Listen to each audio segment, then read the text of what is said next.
Oh, everybody's so handsome. Hello, everybody. Oh, look at all these amazing people with me. I'm so excited. Hello, everybody, and welcome to Games You Should Be Playing, our fun little panel here at Dork Expo. I am Krista. I'm going to be your moderator today. I'm very, very excited. I use she, they, or her, them pronouns. And I do love D&D, don't get me wrong, but there's a lot of other games out there. And I'm really excited to talk about them with some of these amazing people. So let's go around our little circle and introduce ourselves. Let's start with our lovely bunny. Hi, Millie.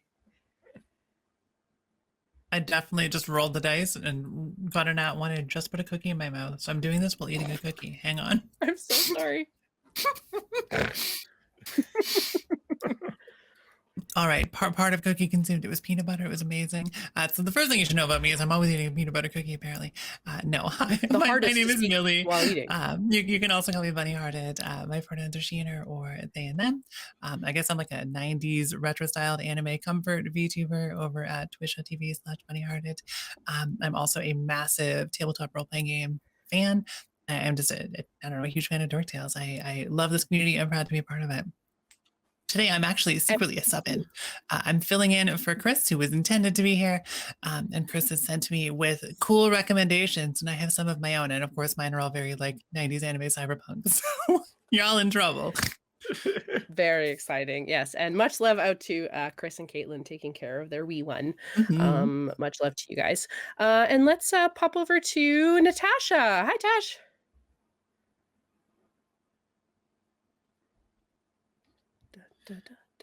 Okay. Hello. The eternal finding the mute button.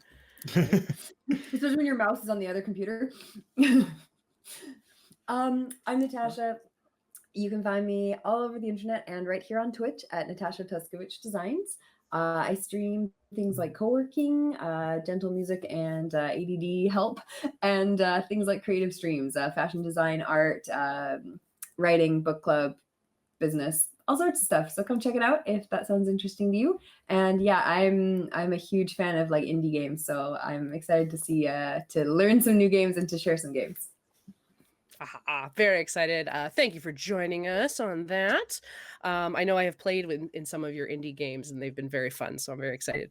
Let's go down to Corbin. Hey, Corbin, welcome back. Hey, I'm the Awkward GM Corbin. I use he, him pronouns, and you can find me on YouTube where I mostly do stuff about Chronicles of Darkness and World of Darkness, but I have an entire series called Beyond D&D where we talk about non-D&D games. Heck yes. I've been kind of pushing for a while for like a Saturday morning cartoons where we play one shots of random games. So I appreciate that you have that. That'd be awesome. Fantastic. Yeah, very excited to have you then. That's awesome. Very, very excited to hear what you have to suggest and talk about. And welcome back to the channel, Dag. Hey there, Dead Aussie Gamer. How's it going? Hello, g'day guys. Yeah, my name's Michael. I'm the Dead Aussie Gamer. Oh my lord. When this whole thing happened, like, first of all, I'm a big supporter of charities and a big fan of Dork Tales, so I'm super happy to be here. It is truly my pleasure. But I remember I was given like a big list of all the panels that were there. It's like, what do you want to do, Dag? And I'm like, this one. This one and another one tomorrow. But the reason I picked this one is because for those of you who may have not heard of me before, I run anywhere between 10 to 15 games a week, and have done so for the last 8 years straight. No holidays, nothing's what I do. A true madman. Yeah, I'm How are you alive? Are you a lich? You have to tell us if you're a lich. Yeah. It's all in the name. Yes, so I was gonna say, I feel like we've covered that one. That's true. That's true. Yep. But the thing is, and I'll tell this to everyone: the game can be the best game in the world, and you could sit there, and shout it from the rooftops. But if you don't add those varieties, if you don't add the little spice that is the indie game scene and some really cool non-dice based RPG games, you're missing out. You're doing yourself a disservice. And so I'm here to wave that banner, wave that flag, whoosh. And we're going to talk like lots of really, really cool games. So yeah, very, very keen to be here and do this. Amazing. I'm so excited to talk about this with you. We've kind of when you came over to play in our Strixhaven one shot, we got kind of a little taste of your brand of chaos, which it meshes so well with mine. So I'm very excited to hear what kind of games you like best. And down in the corner, hey Traz. Oh, hi. So I'm Traz. hi. I use he, him pronouns, and I'm pretty much the newbie out of everyone here, but I've been playing for tabletops a couple of years. I have played some other systems other than D&D I can share, and I'm interested to learn about all sorts of other systems, so this should be fun. Yes, I have definitely put you through the ringer with a couple of systems for Extra Life, so I'm excited to hear your opinion on some of those. Fantastic. Well, before we kick everything off, let's do a great big thank you to our sponsor, who I got a package today. Sent from Bookworm Dice, purchased at Bookworm Dice, sent from our amazing Raven with Baubles, the sweetest human in existence, who's not only given us a bunch of donations, who's not only part of our Patreon, but also occasionally sends us gifts, which is just the sweetest thing. She sent me some absolutely incredible dice that I would love to show off to some of these, because not only are they incredibly beautiful and very, very well made and local to here, because like, she ordered them at 9 p.m. last night. She was telling me when she ordered them, 9 p.m. Pacific. They showed up at my door at 2 p.m. this afternoon by like a guy from the company that like drove up and dropped it at my doorstep and drove away. So thank you, Bookworm. You guys are amazing. She got me this incredibly beautiful liquid core dice, and it's a big chonky boy, and it's just stunning. A whole bunch of their just regular resin dice, which their resin dice, a lot of like custom resin dice are quite expensive. Not expensive, but you know, they range into the kind of like $30 mark a lot of the time. These ones are absolutely stunning, and they were about 15 Canadian dollars. Which is kind of wild for a lot of dice nowadays. And I'm trying to find the super cool ones. And they have these guys that are kind of like, almost like a digital clock. A couple sets of those. But most importantly, they have D20 lollipops and candy dice. Nice. Which I'm very excited for. And if my dice are rolling really bad, I'm going to eat these to threaten them. So they have a ton of amazing things, and if you want to go shop with them, you can use code DorkTales, all one word, to save 10% with them. So thank you so much. Yes, and Raven in the chat, hello, hi, thank you so much. You're incredible. These are beautiful and very, very good. But a quick little pitch about what we're being here today. We are here for Dork Tales Expo. We are here to support the running of this channel. Kelly does an insane amount of work and buys all of us some incredible stuff, whether it's costume pieces or tech or other things like that, so that we can all be here and play with you guys. So very exciting. We want to support him. So we do have a tip option, or you can go to our Ko-fi, and there's some really cool incentives Bunny Heart has shared in the chat there. And yeah, so we've got some crazy stuff that Kelly's going to do at all of these incentives. We've already hit at least one ASMR video, which I hear are incredible. I can't listen to ASMR, but I have everybody in my life has told me it's amazing. So I believe it's amazing because Kelly's amazing. So yeah, check that out. We just hit our Patreon goal. So our very own Bunny Hearted here is going to be running a Star Trek Adventures game. It's going to be so much fun. Very excited. Speaking of other systems, we're very excited to bring some more systems as on a regular basis to the channel. So let's jump into this and talk about some super fun games. If any of you have questions in the chat, if anybody wants to say like, hey, this is a game I want to run, I want this kind of a theme, or anything like that, or if you just general questions in general, please feel free to post them. We can give some recommendations on, if I want to play this as a game, let us know. But let's kick it off with, I think, something at least I know a number of us are passionate about. Let's talk a little bit about the big hitter in the non-D&D world, which is World of Darkness. We're going to have a whole panel on it later, so we don't want to talk too much about it. But I know that's one's a really big one. What are your guys' favorite in the World of Darkness, Chronicles of Darkness, that kind of thing? Changing the Lost. I Yeah. just wanna go down and record and say I saw that trap you laid. How you were like, oh yeah, the biggest thing, and then waited for me, the biggest Pathfinder fan, to like be like, yeah, Pathfinder, and then World of Darkness. And I'm like, Pathfinder, you mean D&D. D and D We'll all take it down. 3.75? Yes, no, exactly. Second edition isn't that anymore. I mean, second edition's not that anymore, but we can talk about that later. I guess World of Darkness. Yeah, World of Darkness is amazing. World of Darkness is one of these games where I think the biggest thing I tell people is, when you pick a game, you don't always have to default to D&D. You don't always have to default to the generic, because there are specialists games which are perfect for what you need to do. And if you are playing a supernatural modern day kind of adventure where you're not looking at these massive hit points and huge amounts of like stuff, and you want to really hone in on that like role play essence of a world and a setting, World of Darkness is for you. It is in the title, World of Darkness. It builds the world in an amazing fashion. It brings you into it, and the system supports you exploring that world, which I freaking love. I absolutely adore it. For the very little I get to play of it, but it's amazing. It's so cool.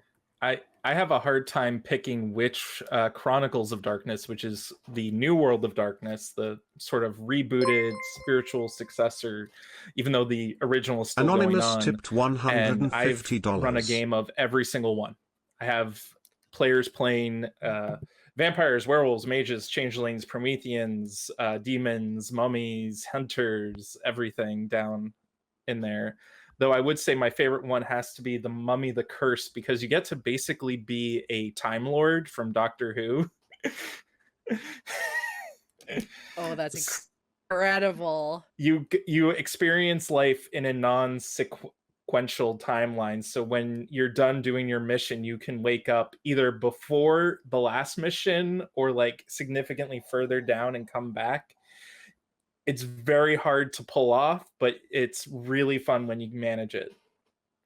That's incredible. What? That sounds amazing. This is totally my type of thing. I need to look into this. Yes. Oh yeah. Time traveling all over the place. Not sure what's going on. That's so up Ash's alley. And you quick lose thank your you to the memory 100 too. tip from the anonymous person. You're amazing, whoever you Yes, are. thank Thanks you. so much. Thank you.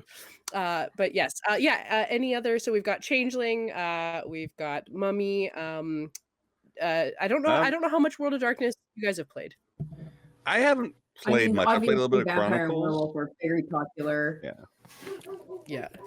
Vampire the Masquerade. And then is the I number love one. Mage and Changeling. Yep. Yeah, Vampire the Masquerade was one of my favorite ones. It was actually my first foray into it was actually the video game back in like the old years. Bloodlines was Bloodlines. so good, so classic. And once I found out that the Giovanni were a thing that were originally the Camarilla, and I was like, I want to be a Camarilla. I want to be like the last Camarilla, and I had this whole Highlander base character. There can be only one. It was so cool. I loved it. It was amazing, and my GM was fantastic for that whole thing. And if you don't know, it's not tabletop role-playing games, but every October, I believe White Wolf or whatever the World of Darkness company is now holds a game jam where they make their own like indie games. Like you can go in and join it, and so there are like dozens and dozens of Vampire the Masquerade indie games out right now, and you can find them all on itch.io. People just post them. Paradox is the company now. Yeah, it's Paradox. Gotcha. Yeah, if you ever want a fun rabbit hole to go down, go look at like the publishing history of the Chronicles versus World of Darkness. Yeah, totally. I mean, That- so I guess even before Chronicles, Requiem is the first role-playing game that I've ever played. Was like Vampire Requiem. That's like Kelly and that crew brought me in to role-playing in literally a Requiem LARP for the very first role-playing game that I ever played. So there's always a bit of a Me soft too, spot in my actually. heart for being how I got into tabletop games in the first place, even if I've turned into a doofus for Apocalypse World. Chronicles of Darkness is Which we'll pretty definitely rad. talk about. Oh my gosh, yes. Yeah, I mean, my first when you said ever the next was big thing in the face, I was like, maybe it's Apocalypse World. I don't know. I'm not a doctor. Yes. And sorry, Traz, you've played Hunter. So I played Hunter, but Hunter the Reckoning, which I played in a Okay. one shot for Extra Life, which was crazy fun, but oh my gosh, the powers are ridiculous and overpowered. I played a judge in that game, and I could paralyze everything. It was great. So good. Yes. Yeah. So World of Darkness, absolutely incredible. We obviously here at Dork Tales are very in love with it. We are actually one of the headliner kind of streams, one of the main channels for OPPCon again this year. I know we've done it in the past, Onyx Path. Onyx Path Publishing Convention. And so we're going to be doing that again this year. We're going to have some cool games that we're running too. So come back and check that out. Now on to I'm not going to bait and switch it this time, Dag. So let's talk a little about Pathfinder. It's had a huge upbringing or a huge boom in the last year due to the unpleasantness. I actually have only now played one game of second edition and I loved it. It was incredible, but I was a Pathfinder 1E baby. Like I lived by that. I started with World of Darkness, didn't play with great guys. I played with guys in the early aughts that were guys that played World of Darkness. So it wasn't the greatest, unfortunately. But then I ended up playing D&D with very incredible people. So I moved into D&D second edition, third through 5. And just before 4th dropped, we got into Pathfinder and I never looked back. So until I came here to 5th. But yeah, so Pathfinder. Dag, tell us about Pathfinder. Yeah, so that's pretty much exactly my journey. I was playing 3.5, then 4th E broke my heart, and then Pathfinder came in and swooped and said, "Don't worry, I've got you," and cradled me in the bosom. That is an amazing game system. But and I will say this: like, first edition is amazing. It's incredible. It is so versatile, but it does have a lot of groundwork, has a lot of legwork for people who want to do it, which is why they changed system, because even if you're a brand new player, there are 42 classes. There are over, I think 16,000 plus combinations of character for you to actually make. So it's very versatile and very great. But for the new generation, they released in 2019 Pathfinder 2nd Edition. Now, if we were talking about Pathfinder 1st Edition, I'd be so far as to say that, hey, we're talking about non-D&D games, the new stuff. And Wow. Pathfinder 1st Edition is a D&D game, whether or not we want to admit it, whether or not we're gonna play that game. It's like, no, if it's backwards compatible to 3.5, it's a D&D game. But 2nd edition changed all that. It flipped the script. It basically upset a bunch of people who were like, we don't want to move from 3.5 to like, hey, check this new thing that we've done out. We've learned so much over the years. We've published Pathfinder, and the system that they have now is a lot of fun. It's a little different because it still maintains that level of like, I guess, building. Like, that was always a big Yes. Pathfinder thing, is whether you're a It's GM or whether you're a crunchy. player, it's crunchy. It's like, here's a toolbox. It's filled. It is filled with tools. You will never need another tool in your life. You can use what's in the boxes. You don't have to use what's in the boxes, but it's there if you need it. And like, building and playing games is just a ton of fun. The I think someone told me this, and I thought I still laugh at it to this day. It's called feat soup. Everything is a feat. Your racial abilities are feats. Your general talents are feats. Your skill feats are feats. When you take a class level, you're a feat. What's that? You want to multi-level into a rogue from a barbarian? No worries. We have a dedication feat that you can then take as part of your barbarian progression. Uh-huh. And if you like that sort of thing, if you like playing with characters who aren't all just predefined and are just able to be adapted and stuff, Pathfinder 2nd Edition was just wonderful. And they don't skimp on the world building either. Like, the No. actual setting and the actual world that they build for that setting is just filled with very, very unique, very, very specific and customized elements to it. Like, a lot of the factions in Pathfinder are some of my favorites. Like, the Bellflower Network, which are a group of halflings who worship the goddess Milani, god of rebels, that goes around breaking into like what is effectively like this Hell Knight evil empire and smuggle out halfling slaves using like an underground railroad. And I'm like, that is I incredible. want this whole campaign. Yeah, it's so inspiring. And look, I mean, like I said, I bang on about Pathfinder a lot.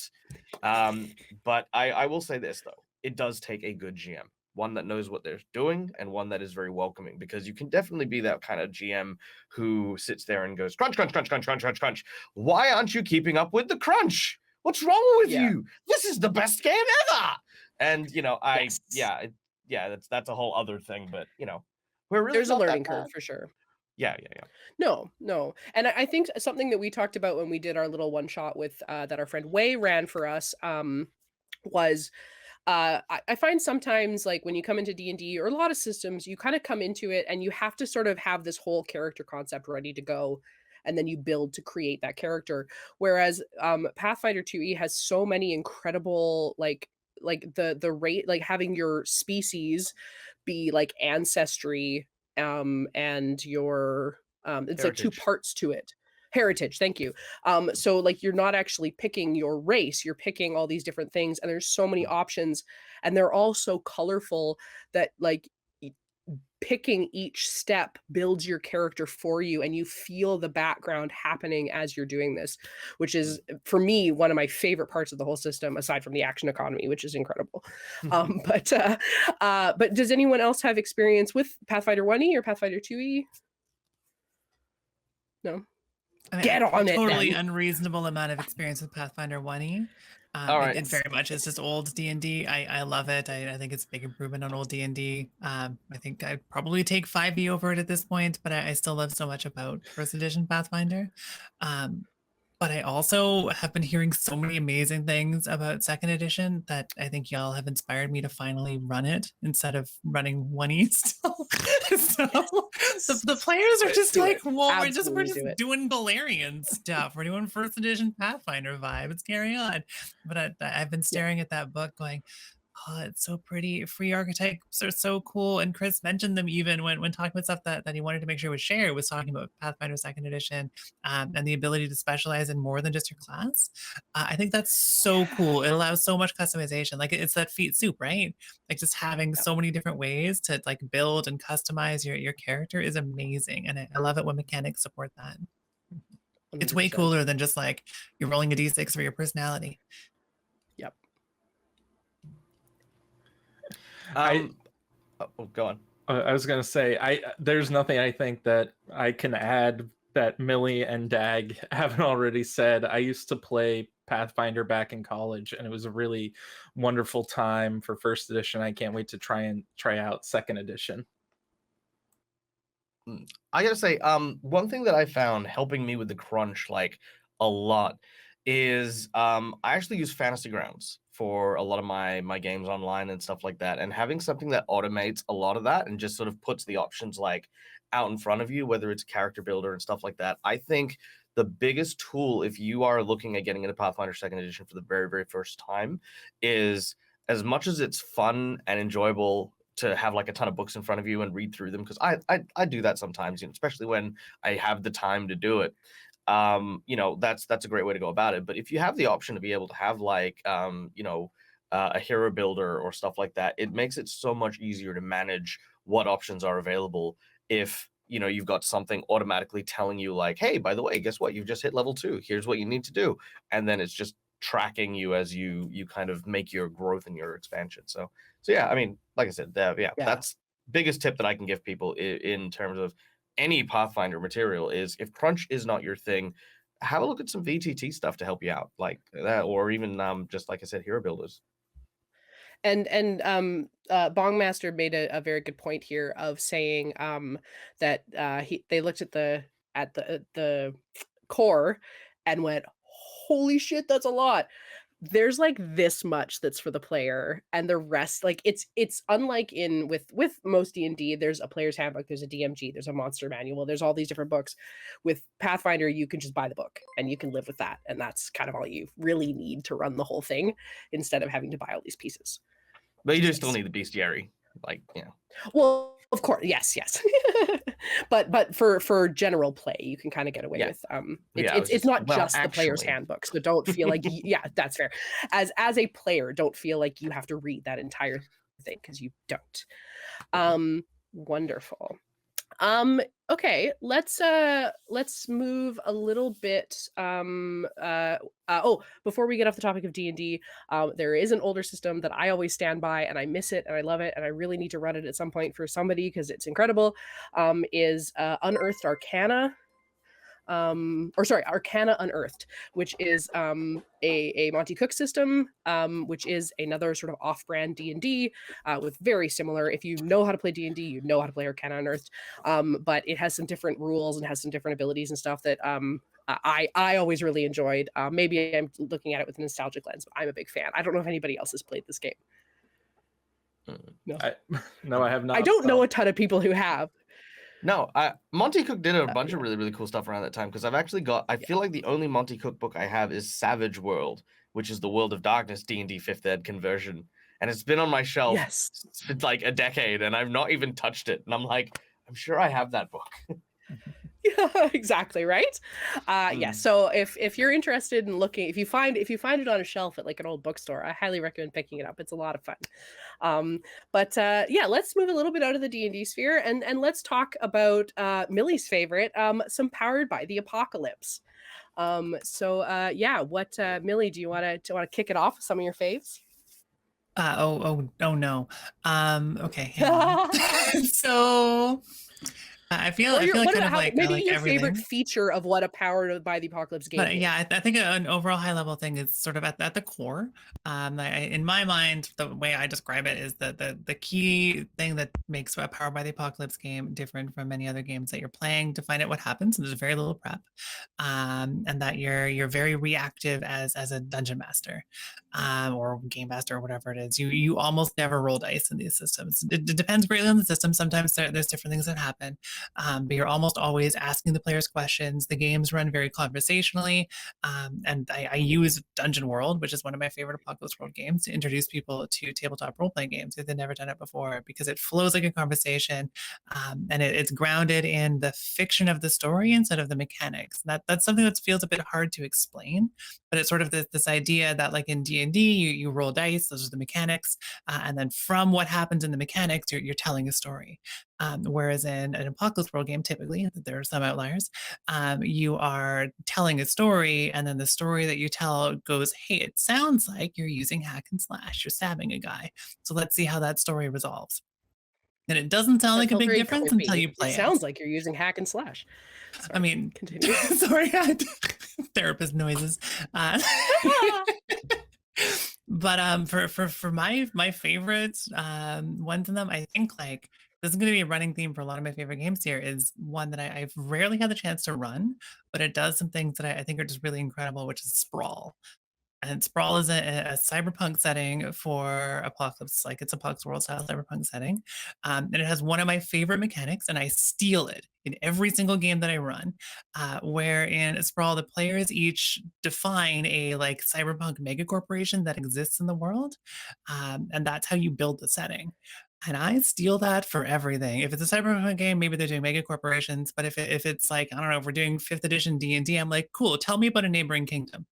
Tell me about a major faction that exists in this. And that's part of session 0. That's how we build the setting together. Because it's such an impactful way to get your players like invested in the game and the world. And also combat in Sprawl is amazing. It's just like, bam, everyone's dead. And also you're on fire and you need trauma. So... Yes.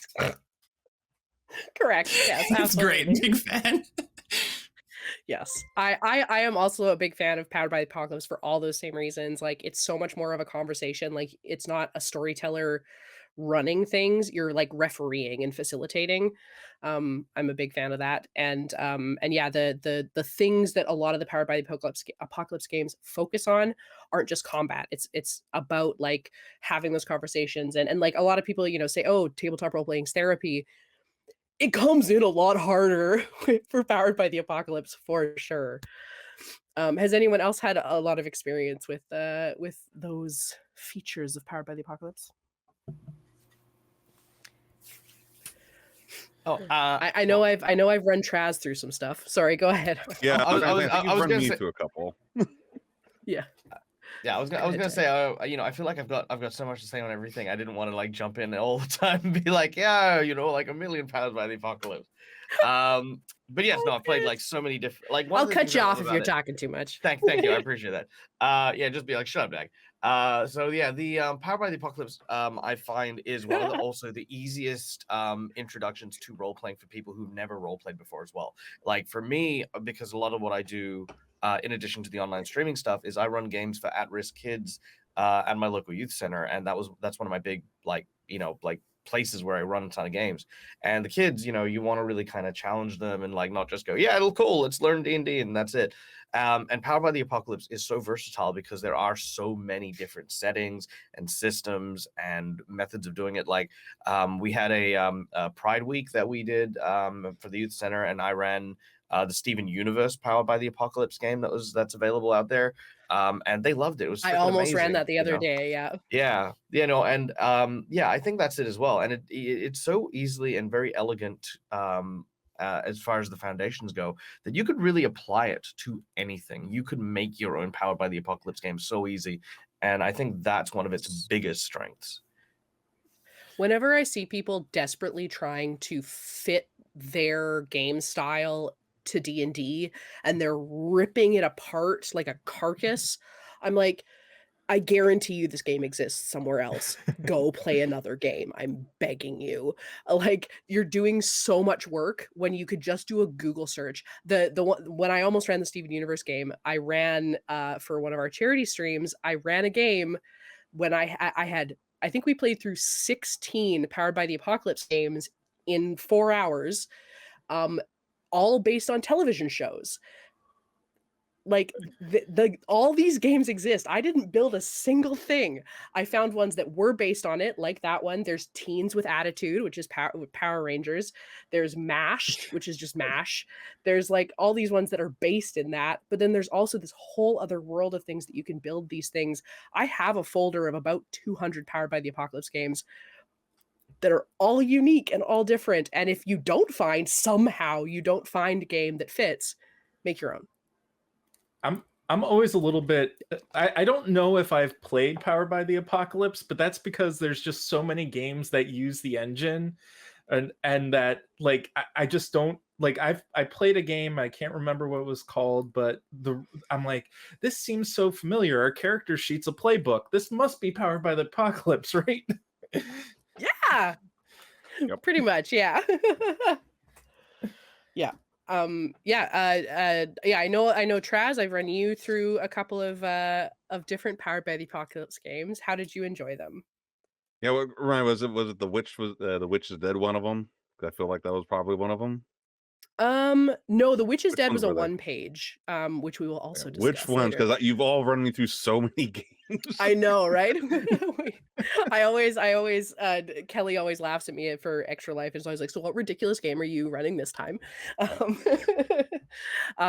Yeah, no, basically, essentially, you can normally know you're playing a Powered by the Apocalypse game, like Corbin said, is if you have a playbook, and if you're rolling 2d6, and you are getting a fail, a success, or an extreme success is usually the rule. I So maybe I don't know haven't. if Maybe you we've played. run- Maybe I No, just you made run you me play weird through- games.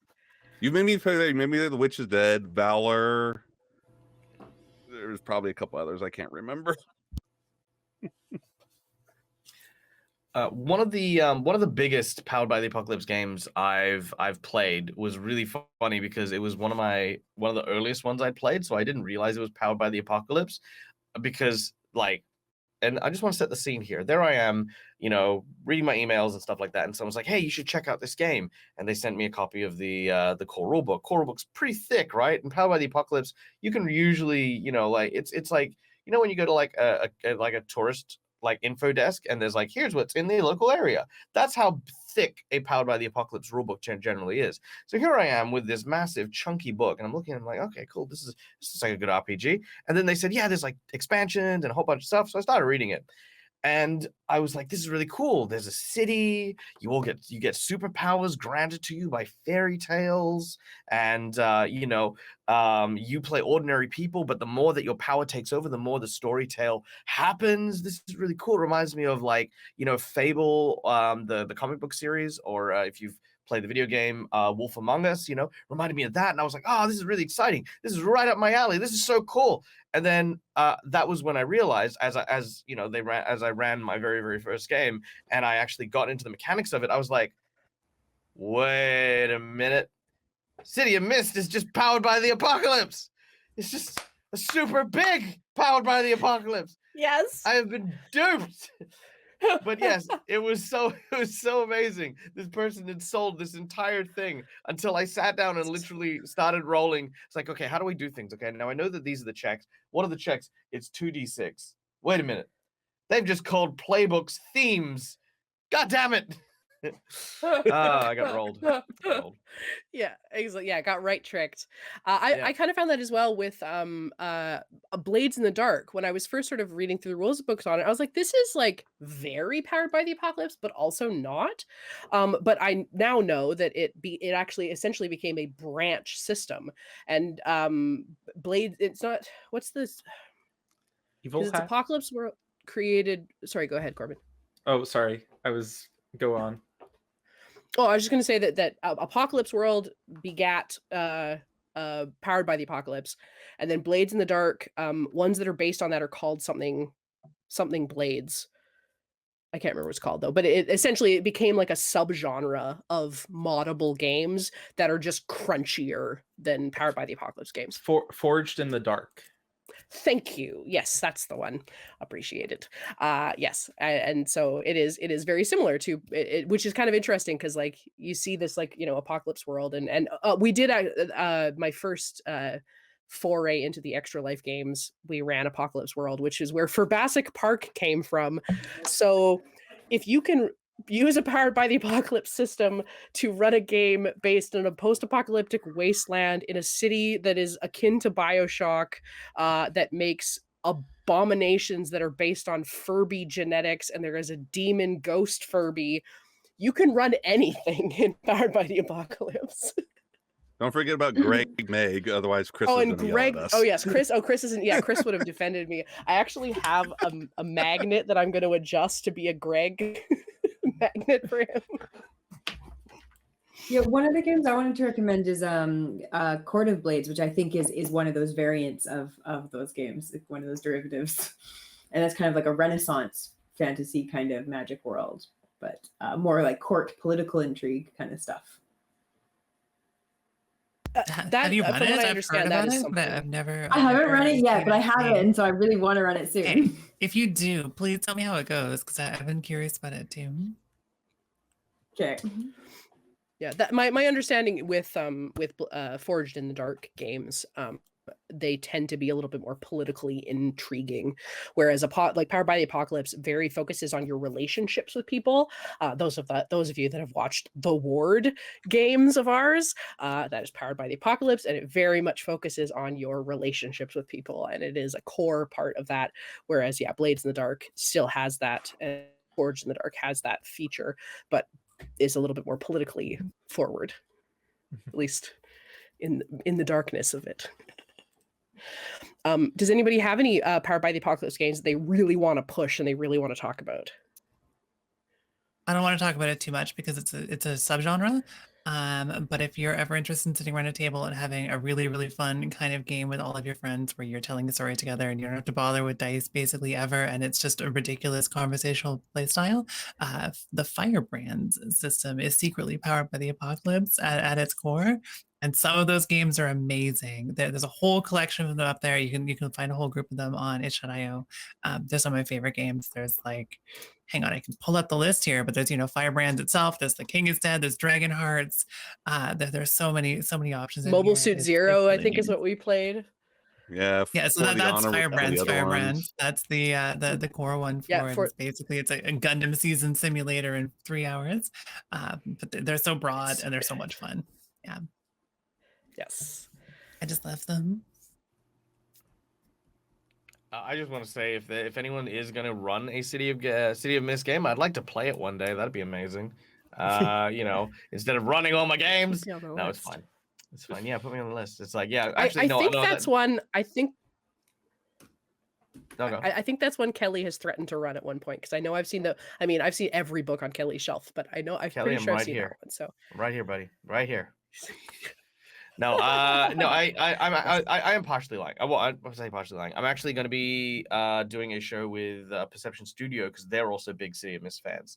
Yeah, no, I mean, for me, I mean, besides fantasy, because you've got the people who grew up with like Lord of the Rings, went into D&D, and they love the fantasy genre. I love superhero things. I love superhero things so much. Like it's always been my biggest thing. So when like I saw something that was so similar to the comic books and in the way it was run, the way it was done, because there is My Hero Academia, there is Marvel, there is DC, there are a whole ton of like superhero based powered by the apocalypse things as well. So don't forget, like, you're not just, kind of like stuck, or I say stuck very loosely, into like having to play all RPGs or fantasy genres. Like you have so many different things. Like as Bunny was saying, there was the cyberpunk element to it. There's like superheroes. There's anything you can imagine really can be dug into with this system, with this game. It's very Yes. similar. Yeah, exactly. To the other was it Evil Hat Productions game series of Fate, where it's just like they make this generic role-playing game so that you can just have a little like play area that you could just go into and do whatever you want. Yes. I think that's actually a really nice little. If we're okay, we can jump back to this if we want to later. But I know Plastic Age Plays, wonderful. If you ever want some cool gaming, I know they're going to be around on some of our later things here. Travis, wonderful, hi. But they made a point of saying a game that they can play because they just haven't been able to really grasp it. But same with Fate. So I know I have played a couple of Fate games under Natasha. Do you want to espouse the beauty that is the Fate system? Okay, so I am basically the biggest fan of basically making my own games. So taking a system and just like modifying the crap out of it. But if you are not quite that crazy, you can just take Fate and you don't have to modify it. You can just kind of use it. It's designed to be like adapted to what you want to do it for. And then as you get more confident in that, you might find that you're like, actually, I'm just going to build this from scratch and like do whatever the fuck I want.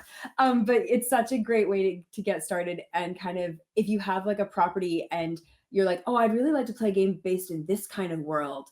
And you're like, oh, maybe no one else has done one, like maybe it's more of a niche kind of property, or maybe someone's done one but you're like, oh, that doesn't look good to me, like that's super crunchy and there's like a million rules and the book's like $50 and like, oh, I don't think so.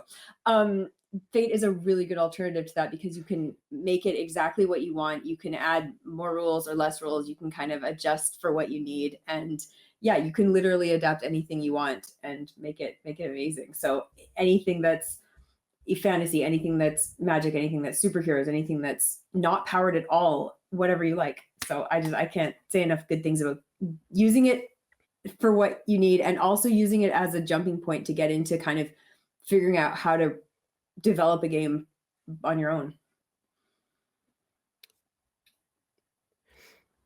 Yeah, I believe the two Fate games that I played under you were we played Robot Cowboys.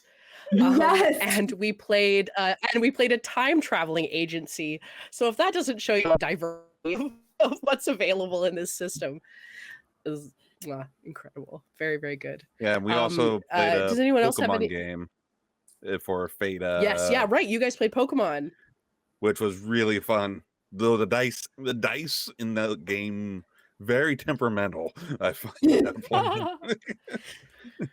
Oh, and Fate is really good too, because we were talking earlier about systems that don't just use like a D20 system. Fate dice in particular are kind of like it's a 6-sided dice, but it's 3 points of dice. And so it is a different system that is really simple and also really good if you're trying to get someone who maybe doesn't like, it's like, oh, I don't want all this crunchy dice nonsense. Like the Fate dice system is really easy and you can modify it or adapt it to other systems too. It doesn't have to be Fate dice to work within that system. Yeah, it would be. I would imagine it would be a really great one if you're trying to introduce kids to role playing, and you don't want to worry about them having to add up, 20 plus this plus whatever, Exactly. because it's pluses, minuses, and nothings. So it's like, okay, put your pluses over here and your minuses over here. Now we just have 2 numbers to worry about, right? So yeah, I think that it's a really cool, versatile, easy system. And I know we see a crunch of Pathfinder, Fate's like the opposite.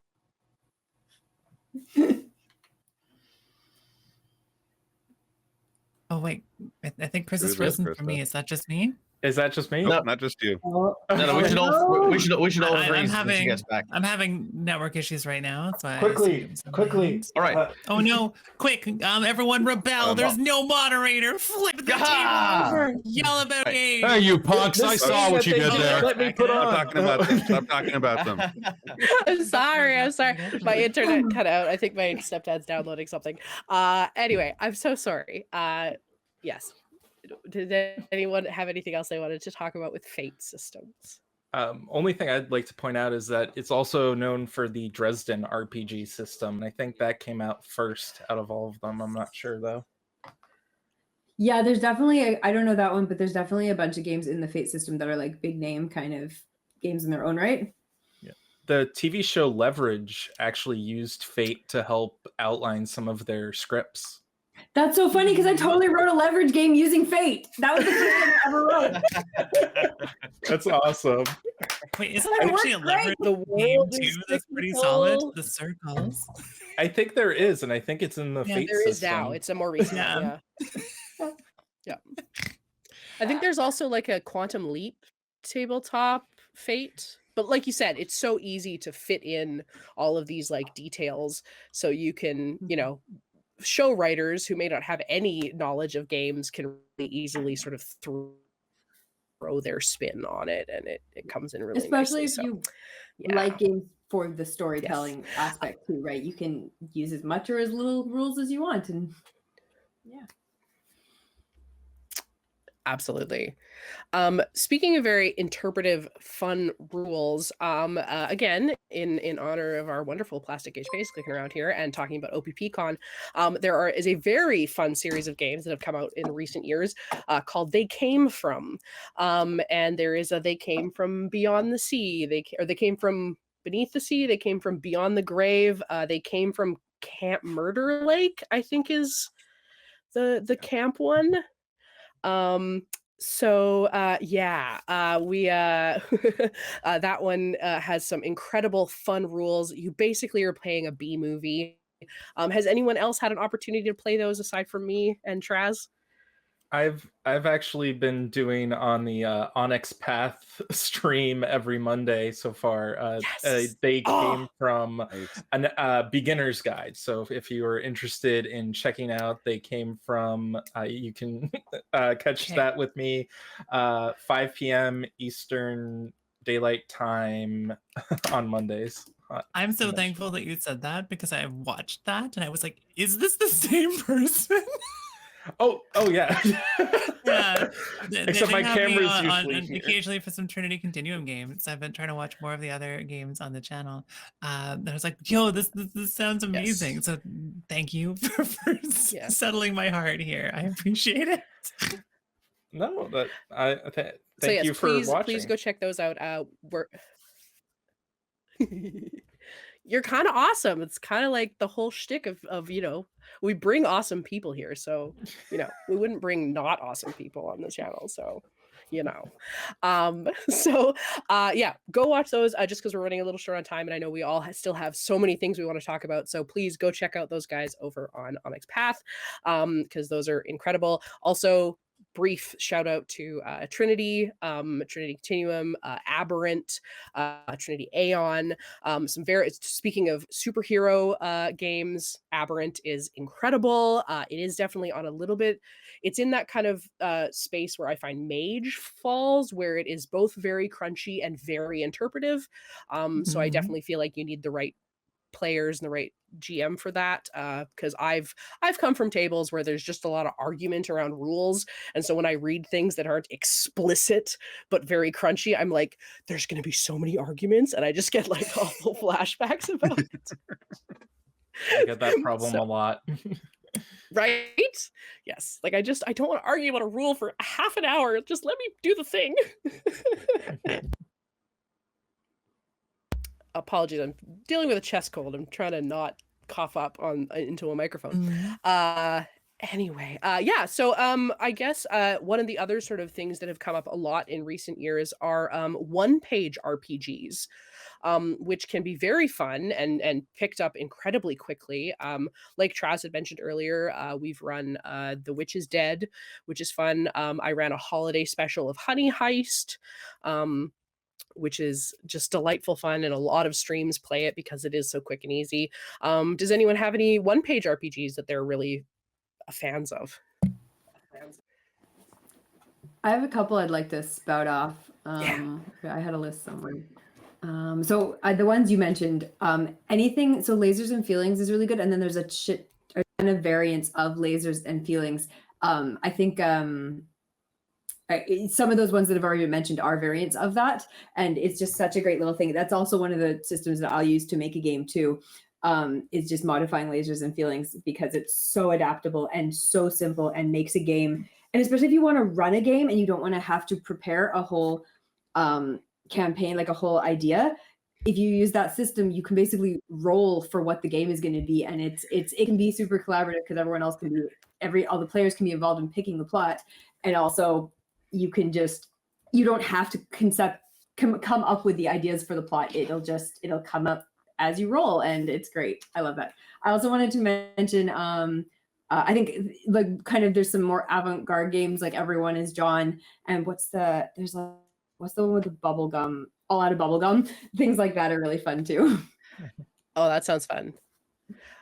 Yes. So any other one-pagers that people can throw out? Yes. So Sexy Battle Wizards is just straight Yes. up gold. Like there's nothing more amazing than having just Sexy Battle and Wizard be stats for your character. And also like High School Kaiju, Kaiju High School something. No. Yeah, it's where you're like magical girls, but you turn into kaiju. Magical kaiju girl. Where you basically are a Yes. magic girl in high school, and when you stress out, you turn into a kaiju. It's freaking amazing. I need this in my life immediately. I'm gonna. I'll throw my quick plug to also check out the game Yes. Valor. It's an incredible game. We played it a couple times. It is very crunchy, but you can also turn into kaiju, and it's very, very cool. It's basically like Very epic anime game, the TPRPG.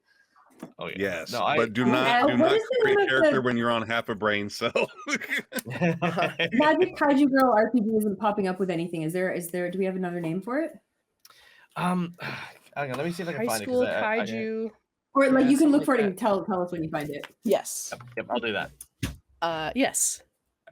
I don't have a one-page RPG, but I do have an index card RPG thing where the game is called Tiny Frontiers. They wanted to make it so that your character sheet could fit on a tiny little index card, and it has a supplement, and it's sort of like Star Trek-y, it's sci-fi, but they have a supplement called Mecha and Monsters, or Mecha and Kaiju. Ooh.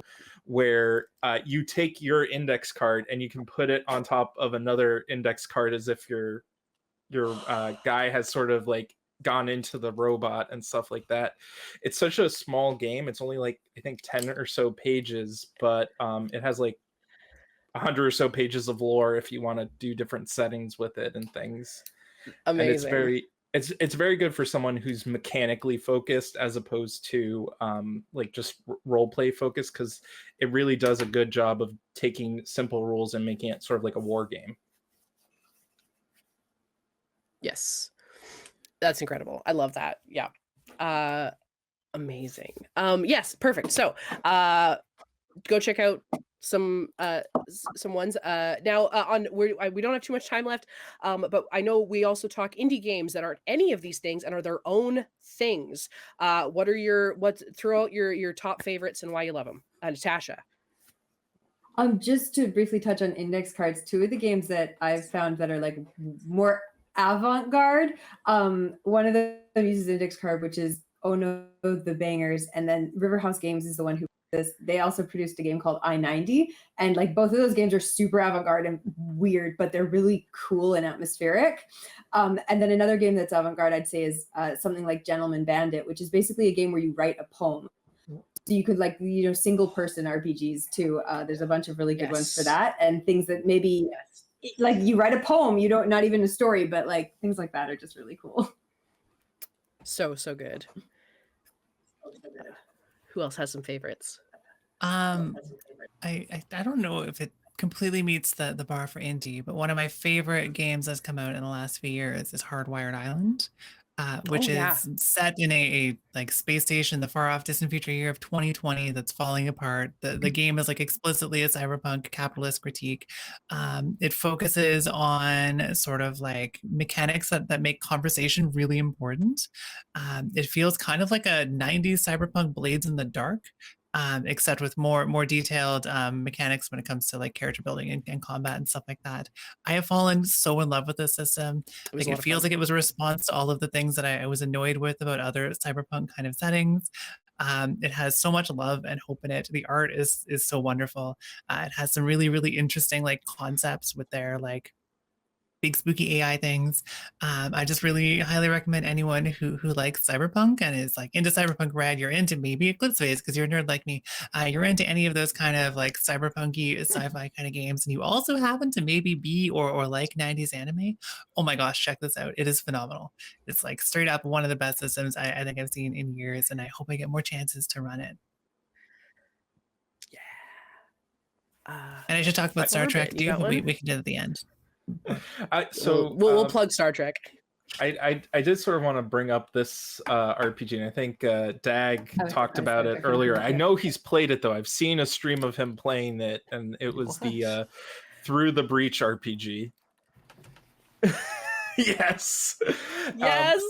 Set in the world of Malifaux, the universe of Malifaux, where it is the steampunk, Victorian Gothic, magic punk, horror, Wuxia RPG. I forget what the term the actual dev used. It was like a giant like laundry list of genres. Oh yeah, no, it's a long list. It's basically I've always described it as the early 1900s magic punk Wild West horror Cthulhian adventure. It's amazing. Holy Basically, cow. what happened? It's an alternate Earth in which instead of the Industrial Revolution being powered by steam and coal, it was powered by magic as it was dwindling. But magic started to fade from Earth, so instead they cracked open a portal. Nice. They cracked open a portal to a world that they went, hey, there's magic over here. Let's steal some of that. The trouble is that world was not empty. It was filled with these nightmarish creatures known as the Neverborn. And so now humanity needs soul stones in order to survive. So they're starting to pioneer into this horror realm. But even the travel to that world is starting to awaken powers and abilities in people that are traveling across, and they did. And look, you'll see very quickly why I like this. The first people to actually go across were a bunch of convicts that they went, hey, that's super dangerous. You want to work some time off your sentence? And so they shipped some convicts off, and they could again like work to get their freedom and stuff like that. But then you see like all these different factions per the wargame stuff starting to collide. You start seeing people fall to the necromantic powers of the resurrectionist. You see people who are sort of accruing more money and becoming like kind of mercantile guild members. And most importantly, and this is just a shameless plug because I am shameless, I haven't even unwrapped the shrink wrap yet. You can still see it. But they just released From Shadows, which is the 10 Thunders expansion. Ooh. So you actually have the Asian continent's basically criminal organization coming to play in that world as well, where they're trying to run the underground and the underworld. And it's amazing some of the stuff you can actually create. The thing that captivates me about this more than anything else is, number one, it doesn't use dice. It uses playing cards, like a standard 52 deck of playing cards. Ooh. The art is absolutely incredible, right? Like this is Dr. Grimwell, service with a smile at the insane asylum that's in Malifaux, which is amazing. But basically the way it works is your GM actually doesn't roll or flip or do anything. Everything is on the onus of the player. So whenever the player goes to attack something, they roll an attack. If they're trying to defend against a blow, they flip for defense. So as a dungeon master, you set the tone of like, this is how difficult it is going to be. and the players then decide, like kind of how much they want to invest in any of the challenges. They also have like, a deck of cards, which for me is like super cool, because if you're playing in a Wild West game and you're sitting around the table like this with your deck of cards, with your hand of fate, as it were, right? That just feels right. You know what I mean? Like it feels like you're at a game like Texas Hold'em, and you get that Wild West feel just so easily. So yeah, this is by far one of my. It is criminally underutilized, I feel like. And if you fail a flip, as long as it's not a critical failure, you can replace what you flipped with a card from your hand and be like, well, hey, I have a 10 that I've been saving for just this moment. And you always feel powerful. Players always feel in control of what they're doing at the table. It's a very good feeling, as opposed to rolling a die and having to sit with that result. And the one thing I like to bring up for awesome. the power builders out there as well, in terms of the power scaling and stuff like that, one of the cool things is the power scale doesn't actually matter, because one, it's kind of tricky to level up, but also super easy, because every session you gain new powers.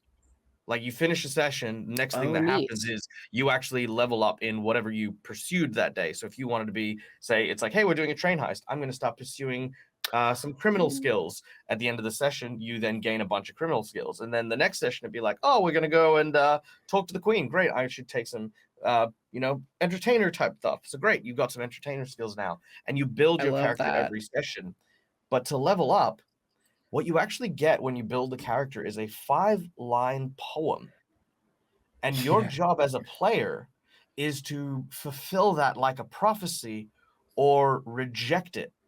And that's how you actually level up in this game. That's it. There's just 5 quote unquote level ups, and it's absolutely beautiful. Amazing. And like let me give you an example of one of the lines, because these are like macabre and awesome. So one of the lines that you can use is, here it is. I'll just, while you're looking, I'm just gonna throw in McBluff's description of this game as: imagine if all your nightmares were real and got really into steampunk, which I feel like should really sell it to anybody. Yeah, I kind of want to play it. Just saying. Yeah, right. Oh, yeah, I'll run it for anyone who asks. All right, so here we go. This is it. So one line of this poem, which is beautiful. Actually, I'll read the whole. Okay, I'll just take one random one here. Okay, so. Once you witness your golden sunset, an open door will let him into the red chapel. For not all treasure glimmers in the light.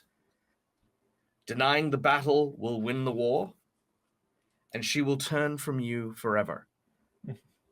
So those are the lines that would build your character, and then you need to find a way during those sessions to enact those lines. So like, and she would turn from you forever might be that you leave someone behind, or that you force someone to be left behind, or alternatively you reject it.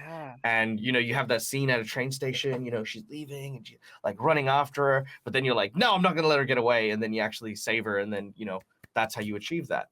And then the GM gives you a custom power based on what you've done. So, I've loved that aspect of it, like so much. Again. Yeah, I love that magic system, because it's sort of like very cookie cutter, that you can build your own thing. And I actually wrote my spells in a little book that was my own little grimoire for the game. It was really good. Nice. I love bits. Having stuff makes it so much better. So good. I'm a huge advocate of this game, but like I've only ever actually played it like 2 or 3 times. But the one character I've managed to use a couple of times now is a character called Goosebumps, who's this guy who was like raised by crazed like never-born wax dummies in an abandoned museum, and yeah, he ended up like not being able to talk to people very well, so he uses a puppet to do so. It's very cute and very macabre and very crazy, but that's the feel of it. That's the vibe. All right, sorry. That's And they've got cut good you off model on that support. One. No, it's okay. This game, this game sounds incredible. So yeah, absolutely go check this out. Dag, sounds like you've run this a number of times on stream. So if you're interested, go check this out. Sounds like we might have to get you to run it here through the breach. Is that what you said? Through the breach. Yeah. Beautiful.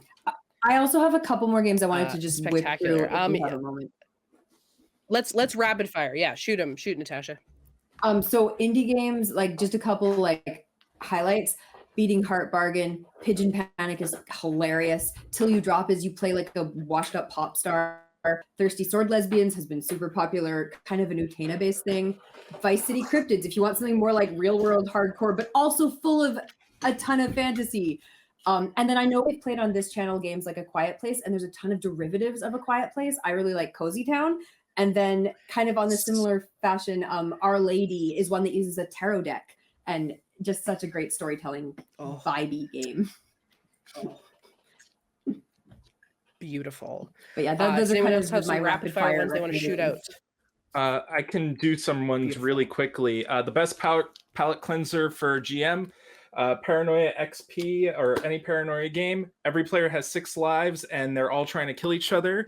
You have the tri-stat system here, Paranoia which is is very amazing. which is very quickly 3 stats. It's like you don't sort of get attached to your character. Oh Like, yeah. if you want to play a game where you just die, Paranoia.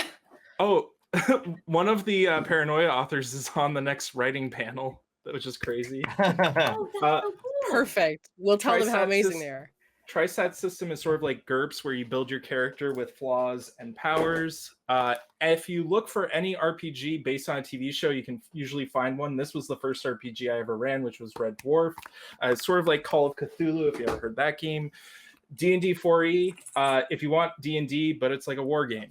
And then there is, if you like D&D 3.5, there is D20 Modern, which is also has an Urban Arcana version, which is Urban Fantasy, and it's all D20. So if you're afraid of not stepping away from D&D, you can try that out.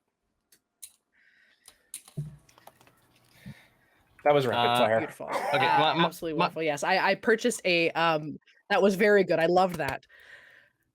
Go ahead, Dag. I was gonna say my rapid fire, Starfinder is one of my favorite ones for sci-fi. If you are following, they are doing a new version of Starfinder very, very soon to like sort of tighten some nuts and bolts on that. So I'm very, very keen on that. Also, the Avatar: The Last Airbender role-playing game is a lot of fun. Again, very, very similar to the Powered by Apocalypse stuff, just more expanded. Then, of course, Free League Publishing does a ton of really, really, really, really, really cool games. So I want to give a shout out to Forbidden Lands and to Fallout as well. The Fallout RPG was amazing. The Aliens RPG as well. Super, super, super fun. And I think that is my rapid fire. Yep. Boom. Pew, pew, Amazing. pew. I did mention in our we were discussing mental health earlier, and I said the Aliens game, the depression chart that you get is actually like what depression feels like, and it's the best gamified mental illness I've ever seen. But yeah, sorry, you had another one. What a phrase. Yes. Sorry, you do one more. Hold on, let me check my notes. I thought you were gonna. No, yeah. There's yes, the Firefly RPG. Yes, the Firefly RPG. This is an old one, an oldie but a goodie. Yes. I love that one because it levels up your dice. That was really cool, and I was like, I'd never seen. I mean, there's few games do that now, but like, if you're not good at something, you have a D4, and then as you get better, it becomes a D6, and then as you get better, it becomes a D8, and then a D9. Sorry, D9, D10. You know, I know how dice work. You know, it was cool, So and it was good. really fun. And of course, it's based on an intellectual property that you should love, and if you haven't loved Exactly. it, go watch it, and no one tell them. Just let them watch the whole series, every single one of its massive, massive, awesome series, right? And don't tell them Exactly. nothing. Yeah. Yeah, that's it. That's my things. Traz, do you have any? I would say I only have one. Is like if you Beautiful. don't want to Sorry, do I think I heard Pathfinder it. because of how much it is, but want D&D that's a little bit crunchier and more character creation, play the Advanced Edition to level up, which Breck runs on his server, because it takes quite a bit from Pathfinder from what little I've found out, and it's a lot of fun, and it's very similar to D&D. So if you like D&D, not that much more to learn. Beautiful. I'm my last couple, and then I'm going to throw it over to Bunny for some plug-in. So okay, I would say my favorite, the ones that I've Quiet Year we talked about. It's absolutely incredible. The one game that I'm desperate to play. My girlfriend has been doing like in-depth research to do this together, but there's an incredible game called Together We Build Private Cathedrals, which is a no-roll two-person game where you write back and forth as two gay lovers in some point in history when it was not socially acceptable to be gay, and you roll to write letters or poems, and you roll based on like how dangerous a situation is, and so you have to write according to that. And then you also play like the historians that are calling them roommates, and so I want to put this all together, so if anyone is interested in that, let me know, because I might want to write the letters and have people play historians. It's going to be great. What I game will is throw it over to Bunny. That legit sounds amazing. What's that game? Together we build private build cathedrals. Private cathedrals. If you right, look up- yeah. Yeah. Sorry, you're Yeah. cutting out a bit I'll on my share it. end. I hope it's just my end. But yes, that game sounds I know, I'm so amazing. And okay, sorry. I'm going to resist the urge to a rapid fire of a million weird indie things. And instead, I want to talk about one of my favorite games, which it sounds like I'm going to get to run very soon. Because this is a Patreon goal for Dork Tales. At 150 patrons, I'm going to start running Star Trek Adventures monthly on this channel. And I cannot freaking wait. I'm a huge Trekkie. I'm a massive Star Trek nerd. And I think Star Trek Adventures is a phenomenal system for anyone who's interested in exploring Star Trek and telling Star Trek stories. I think sort of the three decisions and things that it's done the best for me is that you're not the captain, you're the bridge crew. So the captain isn't even necessarily the DM, they're like a nebulous fancy character that exists in the setting. But you are this like equal footing team. I think a very, very important decision made there. It does ship combat in a way that's actually legit interesting, which is cool because that's surprisingly rare for these kind of games. It feels very important for a Star Trek game. You get like interesting decisions that you're making it all the time, and it solves a problem in a really interesting way that I find so many games do, which is that sometimes you need to split the party. If you're playing Star Trek Adventures and you're the ship's counselor, and there's like a combat away team mission happening, you probably don't want to go. And so in many other systems, you would be left to do nothing or to bullshit or something. And the way that this is handled in Star Trek Adventures, that someone is going in your place, define them. You get a mini character sheet for them. You're playing them now. That is now a permanent NPC that exists in the world. And by running these scenes, you build out a cast and crew for the entire ship. And you just have this amazing recurring cast of characters that the players have built. And it's so much fun. I really love it. I'm so excited to run this. Beautiful. I'm so excited to And see that. I You also guys are have an gonna do entire so awesome. outfit It's gonna be for so it, much which fun. I will totally update because I want to. I have Vulcan ears and everything is great. I'm gonna have to buy a lot more thread if I need to make more Star Trek jackets like I did last time. So let's we got 30 seconds, everybody. We'll start down at Traz and make our way around. Traz, hello. Who are you and where can we find you? I am Traz, and you can generally find me here or over on Precarious channel every Friday. Wonderful. Dead Aussie Gamer, who are you and where can we find you? Hi guys, my name is Michael. I'm the Dead Aussie Gamer. You can find me over on twitch.tv/DeadAussieGamer, as well as my YouTube channel where I do a bunch of really, really fun, weird, wacky things. YouTube's been a bit quiet, but there's changing soon. You can also find me over on the Careful Cantrip team as one of the cast members for Campaign 2, as well as over on Quincy's Tavern 4 as one of the Tavern Guard people. I do so much stuff, but bear with me. I'm also going to be in Utah next week. I'm going to be in Utah at Evermore Park. So if you want to come see me in flesh meat space and you happen to be in the area, yeah, check out the Convergence because I'll be there with Quincy and One Shot Questers, a ton of content creators for the first weekend of May. There. Spectacular. Amazing. We're excited for all of that. Corbin, who are you? Where can we find you? I'm the Awkward GM Corbin. You can find me on YouTube at the Awkward GM Corbin or Twitter at Awkward GM. And I will be on Onyx Path streams on Monday at 5 o'clock Eastern Daylight Time. Beautiful. Thank you so much for being here and sharing all of your wonderful wisdom. And go check out his channel to learn about more of these kind of games. Natasha, who are you and where can we find you? Hi there, I'm Natasha Tuskovich at Natasha Tuskovich Designs here on Twitch and elsewhere on the internet. I run streams for co-working, so if you work from home or you study, come check it out, and we do music and ADD help. And then I do a lot of creative streams like fashion design, art, painting, book club, writing, business, and planning. So yeah, come take a look. Spectacular. Bunny, who are you? Where can we find you? Sure. Hi, Bunny Hearted, Millie, pronouns are she and her or they and them. I'm a like cozy, comfy, chaotic bent VTuber over at twitch.tv/bunnyhearted. I'm a huge, massive nerd. You can find all of my socials and all of those things over there, and you'll see me on this channel an awful lot too. Sometimes in VTuber form, sometimes in even more high definition FleshTuber form, depending on circumstances. Kelly's mouthing the words FleshTuber in the that's the background. worst. Flesh tube. Oh. FleshTube. It's like the most cursed version of YouTube. And I'm Krista. I use. It's Oh. so- Oh. She clicked out, which means I can use my special. Ready? Hold on. I'm Krista. It's hold on. I have Canadian Krista mode. No, what's Canadian Krista mode? Hi everybody. I'm Krista. Nice to see you here. Yeah. Oh my god, I can't see it because my internet's so bad.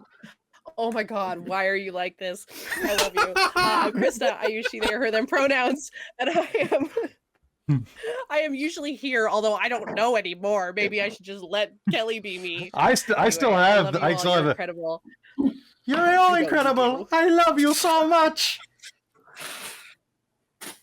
Thank you everybody for being here. You've all been incredible. You've been so informative and wonderful. Thank you to all of our guests and our regulars, and you're all amazing. So thank you. You're all phenomenal. Krista, thank you so much for running this panel, and thanks to all for being here. It's wonderful to have you on the channel. And don't worry, Krista, we can never replace you with your fully Canadian counterpart. You're way cooler. Yeah, sure. I'm so sorry. That's fine. I think the rest of us agree wholeheartedly with that one. It's true. It's true. I I'm will just never jealous because I'm not emotionally recover from Canadian. this circumstance. Oh, I see how it is. It is. All right, so that's going to be it for this. Be sure to stick around. In about 12 minutes, we're going to be back with a writing panel. Goodbye, everybody. Come see. Toodles. Bye.